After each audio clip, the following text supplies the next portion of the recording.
In my personal study of the Em meu estudo scriptures, pessoal I das have been Escrituras, fiquei impressionado com a conversão de Saulo de Tarso, que posteriormente ficou conhecido como Paulo, tal como lemos na Bíblia. Paulo era um homem que perseguia ativamente a igreja e os cristãos. No entanto, devido ao poder do céu e da expiação de Jesus Cristo, ele foi completamente transformado e se tornou um dos maiores servos de Deus. Seu modelo de vida foi o Salvador Jesus Cristo. Em um dos ensinamentos de Paulo aos Coríntios, ele os convidou a ser seus seguidores, assim como ele era um seguidor de Cristo. Este é um convite sincero e válido desde os dias de Paulo até hoje, ser um seguidor de Cristo. Comecei a refletir sobre o que significa se tornar um seguidor de Cristo. E, mais importante, comecei a perguntar a mim mesmo, de que maneira devo imitá-lo? Ser um seguidor de Cristo significa nos esforçarmos para que nossas ações, nossa conduta e nossa vida estejam em conformidade com o padrão do Salvador. Significa adquirir virtudes, significa ser um verdadeiro discípulo de Jesus Cristo. Estudei alguns aspectos da vida do Salvador e, como parte de minha mensagem hoje, reservei 4 de suas qualidades que tento imitar e que desejo compartilhar com vocês. Primeira, a humildade. Jesus Cristo era muito humilde desde a vida pré-mortal. No Conselho dos Céus, ele reconheceu a vontade de Deus e permitiu que ela prevalecesse no plano de salvação para a humanidade. Ele disse, Pai, faça-se a tua vontade e seja tua a glória para sempre.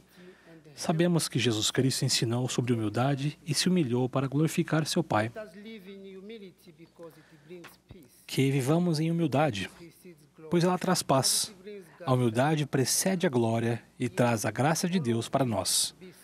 E sede todos sujeitos uns aos outros e revestivos da humildade, porque Deus resiste aos soberbos, mas dá graça aos humildes. A humildade traz respostas mansas, é a fonte de um caráter justo. O elder Dale G. Renland ensinou, as pessoas que andam humildemente com Deus se lembram do que o Pai Celestial e Jesus Cristo fizeram por elas.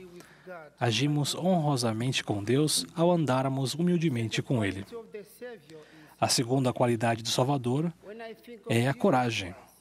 Quando penso que Jesus Cristo, aos 12 anos de idade, sentou-se dentro do templo de Deus entre os doutores da lei e lhes ensinou sobre coisas divinas, percebo que ele tinha, desde muito cedo, um bom senso de coragem. Uma coragem distinta. Embora a maioria das pessoas esperasse que o menino fosse ensinado pelos doutores da lei, ele estava os ensinando. E eles estavam ouvindo e fazendo-lhe perguntas. Minha esposa e eu servimos uma missão de tempo integral na Missão República Democrática do Congo, Bujimai, de 2016 a 2019. Na missão, viajávamos de uma zona para outra pela estrada. Algumas ocorrências surgiram naquela área. Criminosos armados estavam atacando pessoas na estrada com armas brancas e estavam atrapalhando a locomoção dos viajantes. 5 missionários foram vítimas desses tumultos. Eles estavam viajando de uma zona para outra como parte da transferência. Nós também fomos vítimas desses acontecimentos e começamos a temer pela vida e pela segurança de todos os missionários. Até hesitávamos em viajar por essas estradas para visitar os missionários e presidir conferências de zona.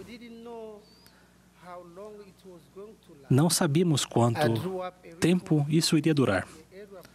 Elaborei um relatório e o enviei à presidência da área. Expressei nosso medo de continuar viajando, pois a estrada era a única maneira de chegar até nossos missionários. Em sua resposta, o elder Kevin Hamilton, que era o presidente da área África Sudeste, escreveu: meu conselho é o seguinte, faça seu melhor, seja sábio e ore sempre. Não coloque você ou seus missionários em uma situação perigosa, mas, ao mesmo tempo, prossiga com fé. Porque Deus não nos deu espírito de temor, mas de fortaleza, e de amor, e de moderação.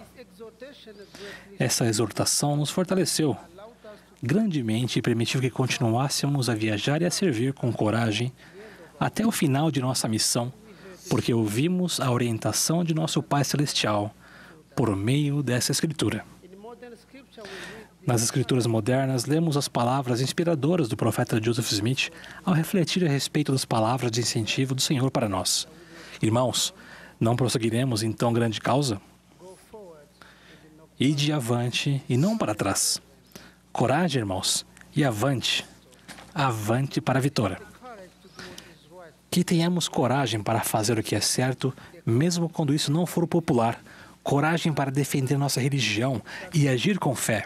Que tenhamos coragem para nos arrepender diariamente. Coragem para aceitar a vontade de Deus e para obedecer a seus mandamentos. Que tenhamos coragem para viver em retidão e para fazer o que é esperado de nós em nossas várias responsabilidades e posições. A terceira qualidade do Salvador que gostaria de compartilhar é o perdão.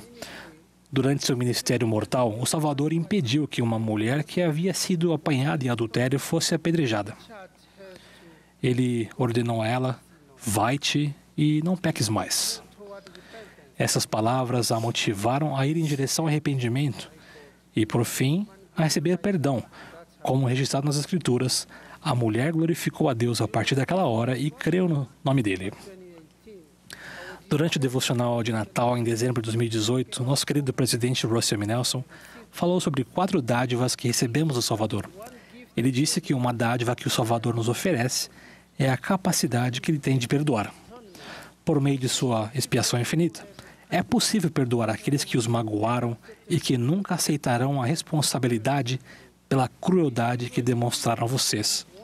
Geralmente é fácil perdoar alguém que sincera e humildemente busca seu perdão, mas o Salvador considerava a vocês a capacidade de perdoar qualquer pessoa que os tenha maltratado de alguma maneira.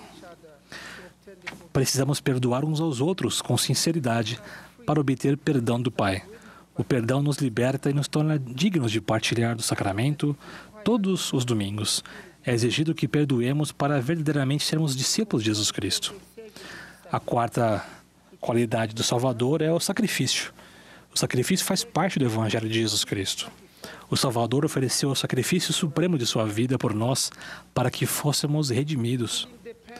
Por ter vivido uma vida sem pecados, ele não merecia sofrer por nossos pecados e morrer na cruz. Contudo, foi por nós que ele o fez. Sentindo a dor do sacrifício, o Salvador pediu ao seu Pai que afastasse o cálice dele, mas ele permaneceu até o fim e realizou o sacrifício eterno. Essa é a expiação de Jesus Cristo.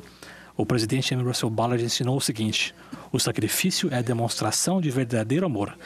Nosso amor ao Senhor, ao Evangelho e ao nosso próximo pode ser medido por aquilo que estamos prontos a sacrificar por eles. Podemos sacrificar nosso tempo para ministrar a outras pessoas, para servir ao próximo, para fazer o bem, para fazer o trabalho de história da família e para magnificar nossa chamada na igreja. Podemos doar nossos recursos financeiros ao pagar o dízimo, ao fazer ofertas de jejum e ao oferecer outras doações a fim de edificar o reino de Deus na terra. Precisamos do sacrifício para guardar os convênios que fizemos com o Salvador, a fim de que Ele nos aceite.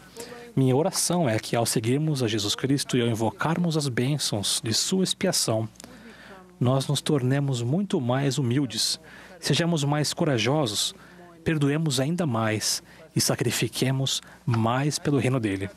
Testifico que nosso Pai Celestial vive e que Ele conhece cada um de nós individualmente. Preste o testemunho de que Jesus é o Cristo, que o presidente Russell M. Nelson é o profeta de Deus nos dias de hoje, que a Igreja de Jesus Cristo dos Santos dos últimos dias é o reino de Deus na terra e que o livro de Mórmon é verdadeiro, em nome de Jesus Cristo, nosso Redentor. Amém.